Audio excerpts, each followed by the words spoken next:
Thanks for coming in for our last session, which is a fireside chat led by our board member, Sebastian Manhart, who is a well-known podcaster and YouTuber and influencer in the CDR space, as well as being a leading thought leader in the CDR space. So welcome, Sebastian. I'll let you introduce your guests.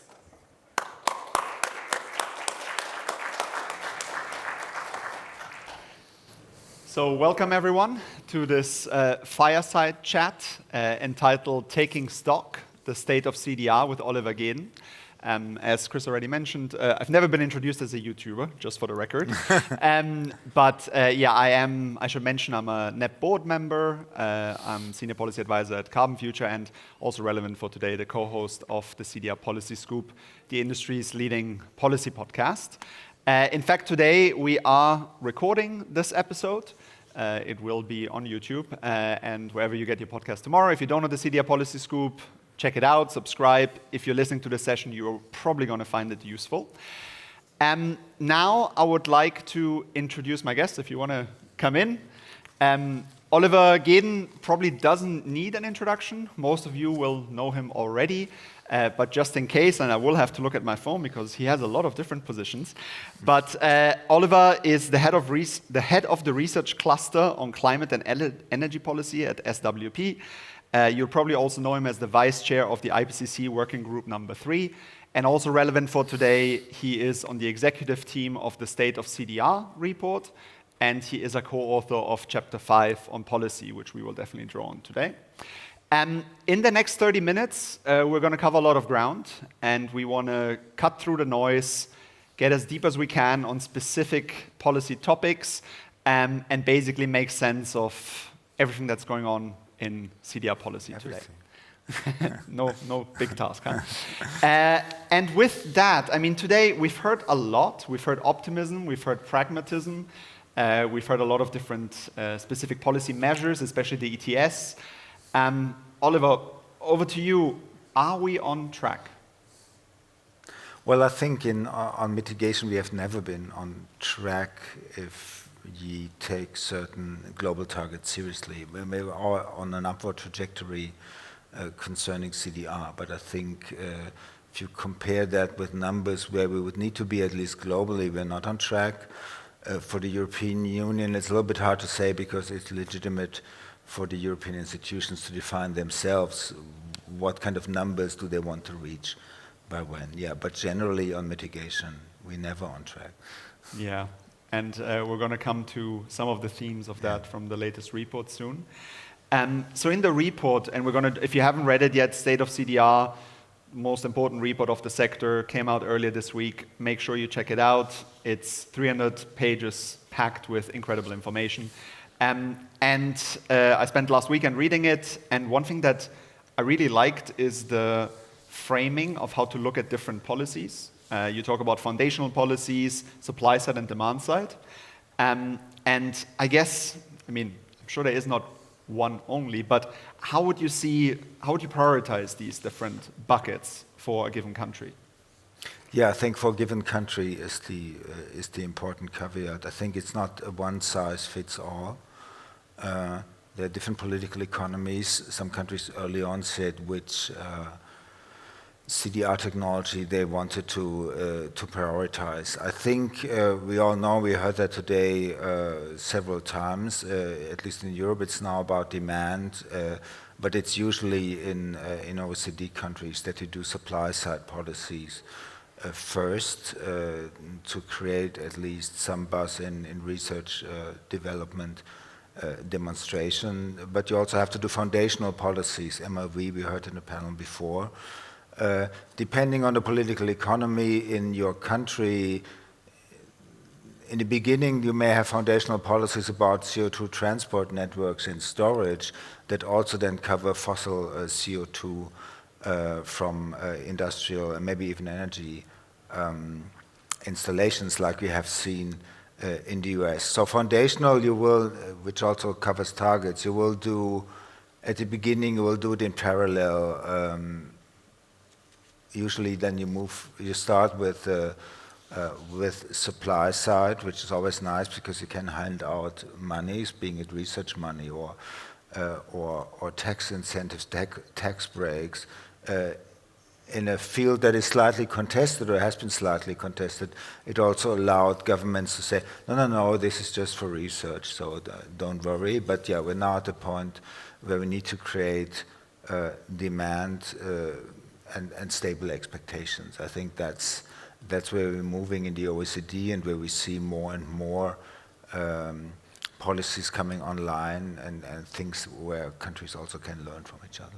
It's good to hear, because my impression is that the ideal sequencing would be foundational, then supply, then demand, obviously some in parallel. Yeah. But what we see in practice is often supply without foundational, and demand seems to be not very common. But it's good to hear that you see that that is picking up, because it's my impression that that's what the sector, that's what we heard in a lot of sessions today, that's what the sector in the really end, the needs. three come together. But I think in, let's say, the European Union and most Western European countries, yeah, there was this suspicion, okay, why are we talking about CDR now? Does it substitute emissions reductions? So we invest also a lot in restrictive foundational policy, saying, okay, this is not what we're going to do, let's say, around biomass sustainability or open system ocean methods. But, I mean, policymakers are maneuvering through a minefield, and sometimes it's better for political reasons to invest in a certain thing, not because the sector needs it technically, but you need to address different publics, different potential veto players. But in the end, these three buckets have to come together. One thing that really stood out in the report to me was you mentioned there that there's 100 countries, or just over 100 countries, that have a net zero target, which is a huge amount, and by definition, all these countries should have a plan on how to get there, which would include CDR, otherwise they cannot reach net zero, right? But CDR, and especially durable CDR, rarely features in both the NDCs and also the long-term strategies. So tell us a bit more about that, like what's going on there? I mean, we have many countries and probably also many companies that have a target but no plan to get there. Because, I mean, and we think about, and that's how we've been taught this in universities probably, decision making, it always sounds very consistent, but actually making a decision in a political process is sometimes a product in itself. So, because it has a signaling function, and then not that much follows up. So I was involved in the IPCC in the last cycle and also negotiating that part on CDR in the summary for policymakers, where we basically went from, in agreement with the governments, from, okay, scenarios say you need that much CDR to you cannot get to net zero without CDR. And then basically saying, okay, but you agreed already on net zero, so we now have to talk about CDR. Let's not make that an either or decision.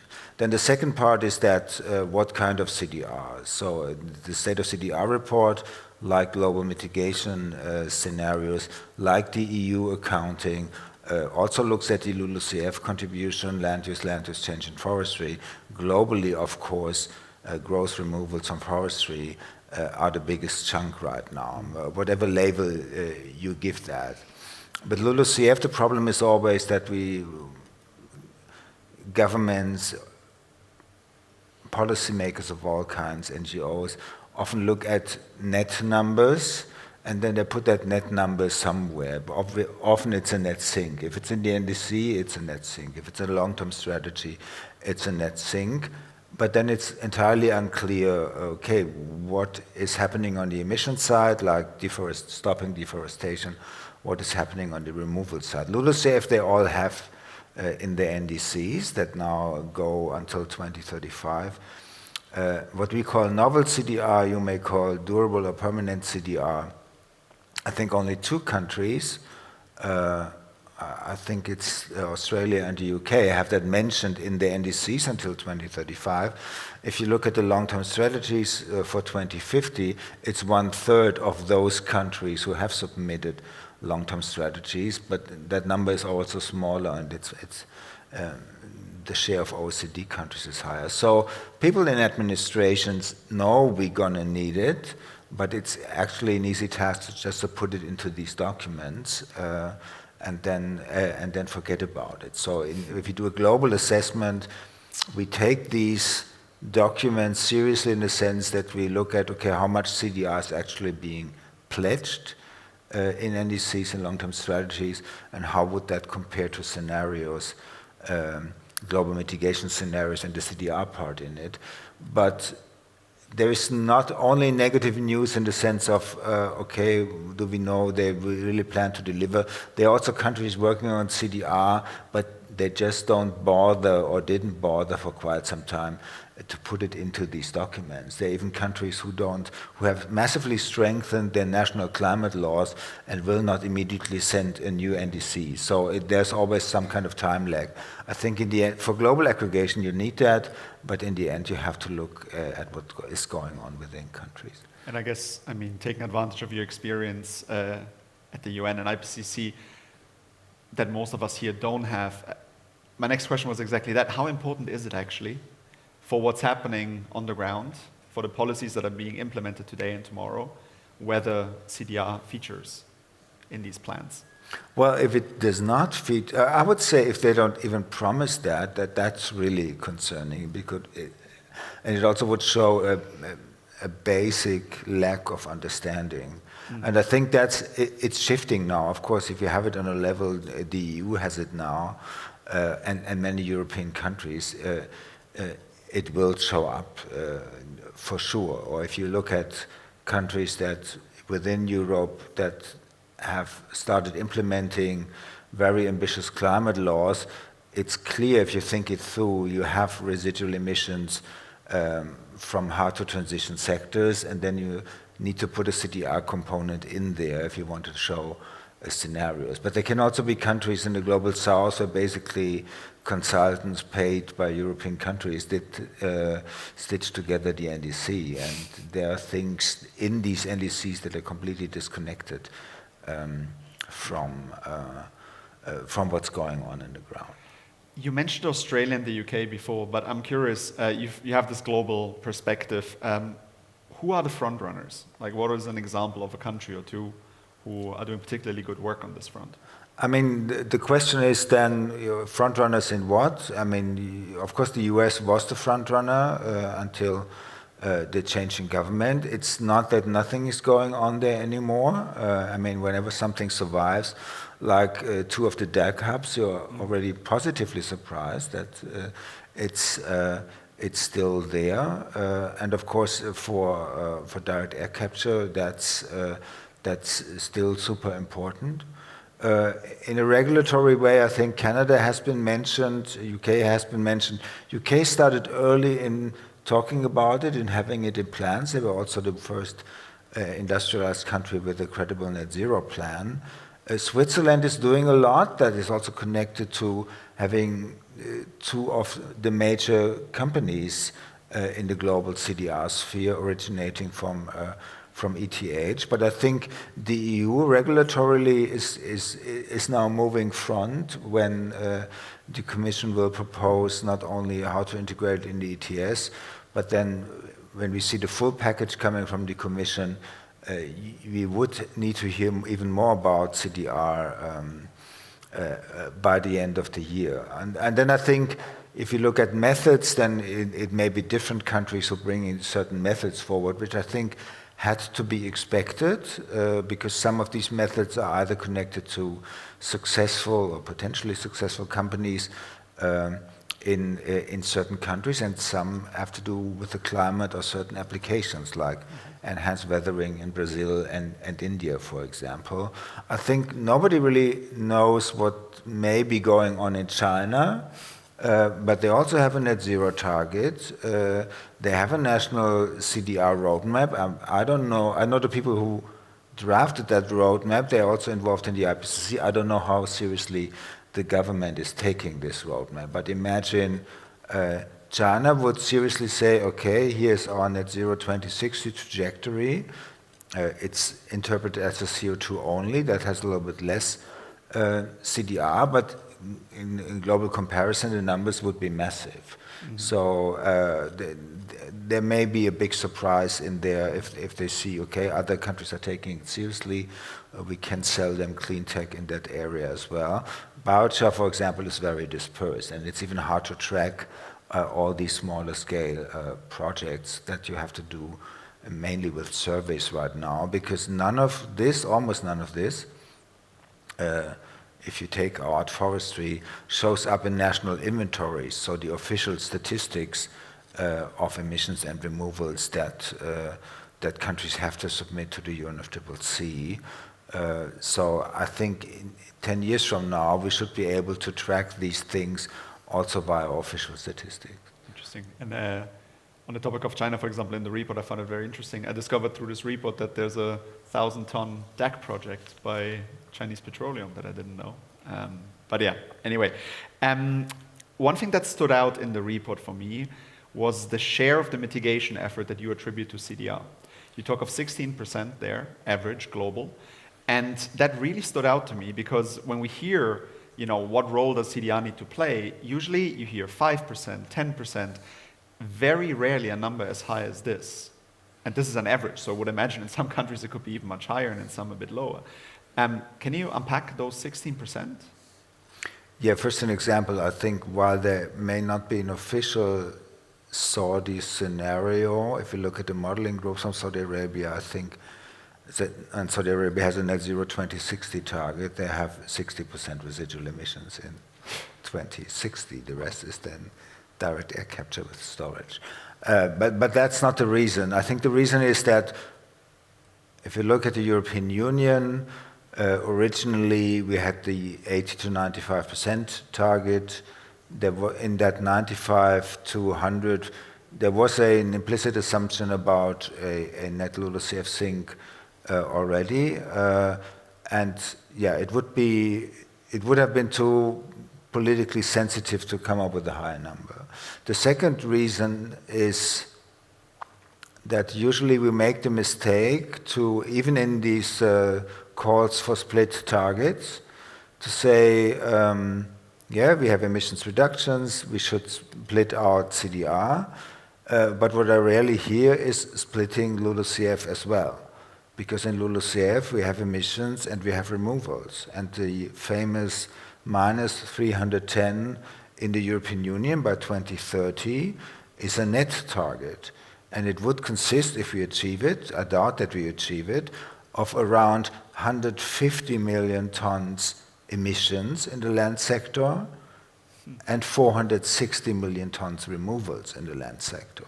That's not how we talk about it. So give you an example, Germany alone has 50 million tons of emissions from peatland drainage.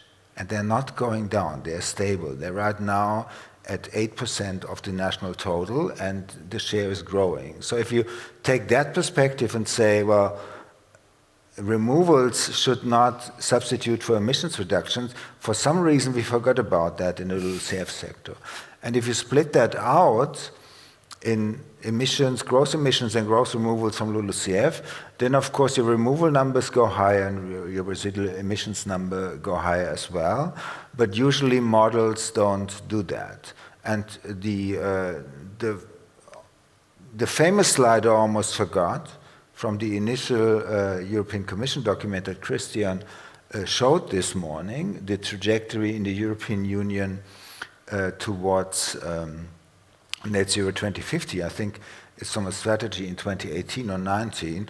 It has only net removal numbers. So you should have something above the zero line for the emissions and below the zero line. And then you naturally get to bigger numbers, which nobody seems to like because it sounds less ambitious. But I think it's more prudent to look at this. At the same time, these are modeling numbers, and the models, the mitigation models, run under certain assumptions of globally cost efficiency, and they're not very constrained by issues around political feasibility. That's also hard to do on a global level. But if you do something in the European Union, you would, or on a country, you would have a clearer sense of what is possible there. And to give you an example, Ireland, with its plans to basically keep dairy production going like it is now, will run into a huge amount of residual emissions in 2050, and maybe that's an unusual suspect. But in the European Union, we had big fights when the original climate law was being decided. Should every country be net zero in 2050, or at least net zero? Or is there some flexibility? And back then, Poland, the Czech Republic, others fought for the formulation, it's a union-wide net zero target. So that means in the European Union, we will not see a uniform picture, and the closer we get to 2050, the more that will show in the negotiation. So if we were to keep the system that we have now, we have the ETS and we have the effort sharing regulations, and in the effort sharing regulation you have national targets. At some point you would see some European countries going net negative quite early, while others would would be allowed to stay net positive.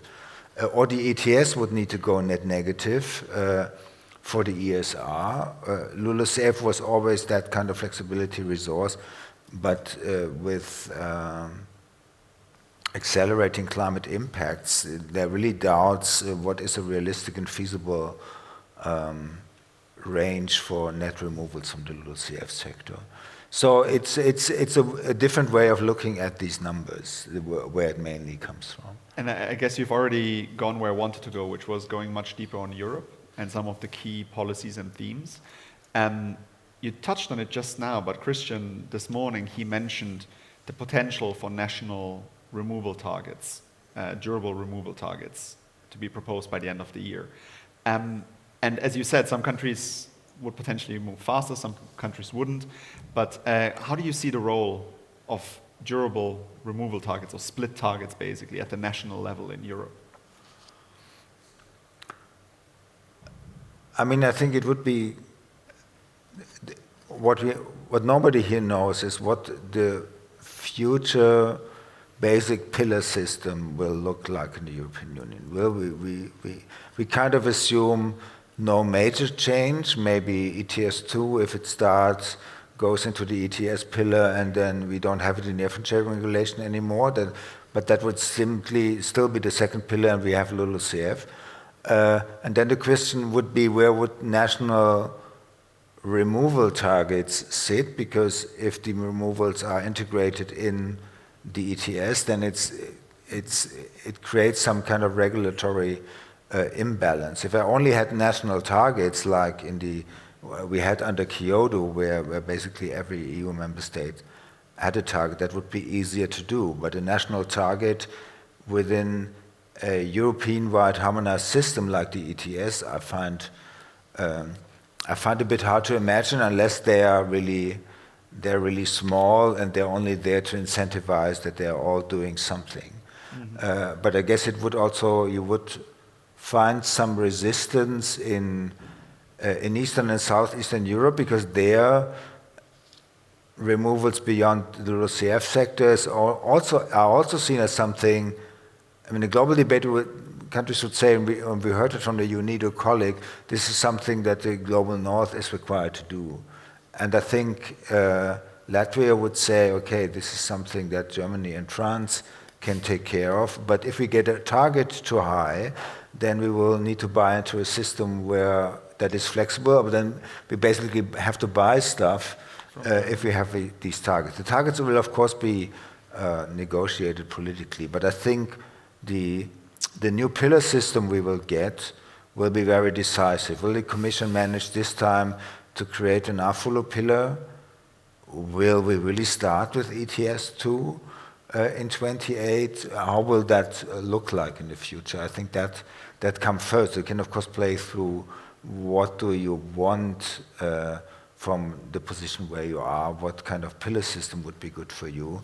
And then for CDR, the question is, okay, do you want to have a free-floating system, or do you want, we have talked about that already, responsibilities to do things within sectors? So obviously, if they even think about that, the agricultural sector is betting on a lot of removals coming online to counterbalance their residual emissions.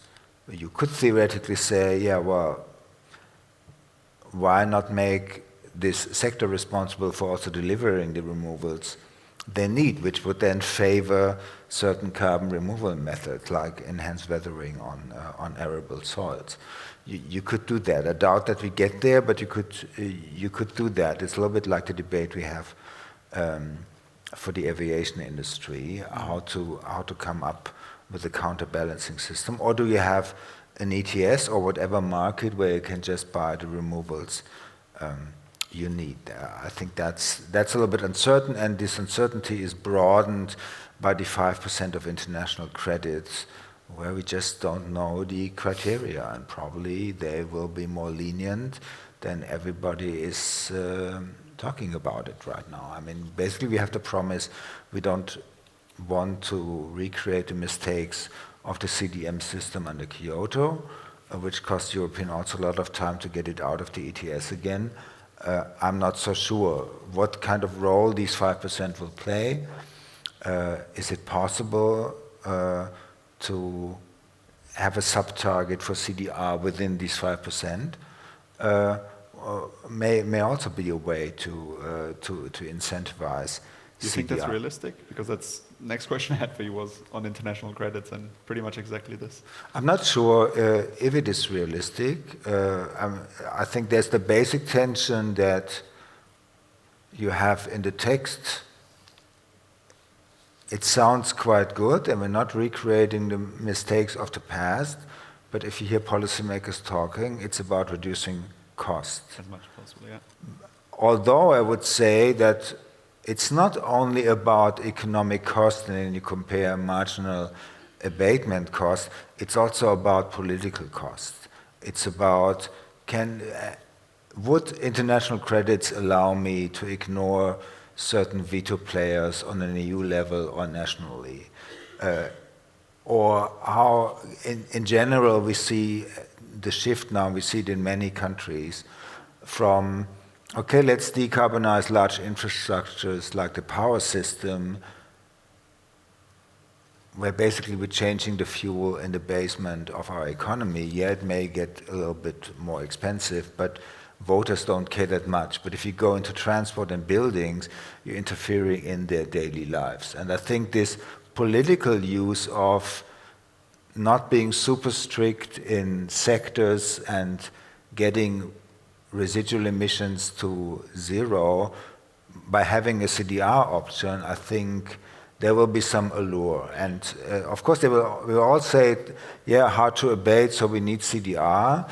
And then you get into discussion, okay, what is really hard to abate? But I think we're forgetting that hard to abate can also be politically hard to abate, because, you know, as a politician, if I now try to be super strict in that sector, then, as we heard already from the MEP today, there's always another election looming somewhere, and you may think, okay, let's just put more CDR in our plan there, and let's be less strict on getting the residual emissions down according to the technical potential we see.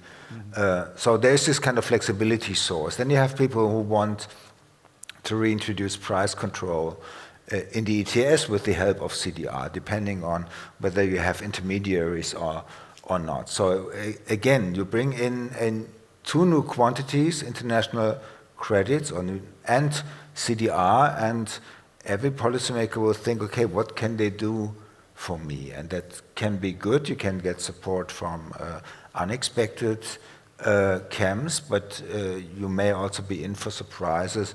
What kind of CDR uses political players may foresee for you? That's a fascinating perspective. And now, just at the end, I want to take us somewhere completely different, which is the war in Iran. Yeah. Which is obviously causing a lot of chaos on the energy markets and in energy policy and climate policy. And so I know it's a tough question, but what do you think is the short and potentially medium-term impact of the current events on climate policy, maybe CDR policy? I think it can be, although I'm not sure, and I'm working not in a climate institute, I'm working in the international affairs think tank, so that creates some humbleness in how important is the climate issue really if you have 10 colleagues only working on the Middle East and knowing the ins and outs there. Then you would think, okay, the level we're assuming of international cooperation in the climate bubble may be a little bit outsized. I think you see this discourse, okay, and Miles referred to that.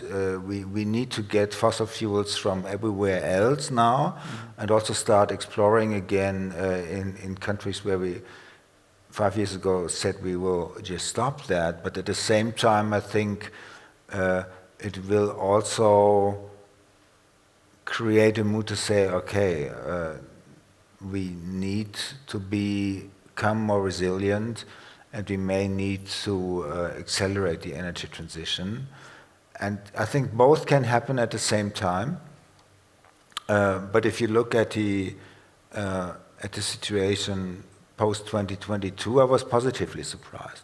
Now here with Iran, we don't know. It can be over tomorrow. We have heard from President Trump 20 times it's over tomorrow. It could also go on for years. We don't know, but obviously then climate policy as such is not so high on the agenda. Before that has started, before already, and how that will affect CDR, because that may be the next question, I don't know. It affects net zero targets. They are being questioned, and I think it's important what Miles said this morning. We somehow forget why we even do have net zero targets, because at net zero CO2 globally, further warming will stop. So you cannot seriously say, let's just scrap net zero targets. You could say, can we have them later? But you need to get net zero at one point. That was what Miles was saying this morning. Otherwise, warming will continue. And if we are going too high, if we're overshooting in a way that leads to peak temperatures we cannot live with, we may even need to find ways to get down to earlier levels again, and then you need to go net negative, and you need even more CDR. So I think it does not diminish the case for CDR, but the attention is obviously the global attention and not on climate policy. I see. Thank you, Oliver. This was quite the whirlwind. We covered a lot of ground. Thank you, everyone, for listening in, and obviously for the live audience. And yeah, I think we were the last session standing between you all and drinks. So with this, let's close this session. Thank you. Thank you.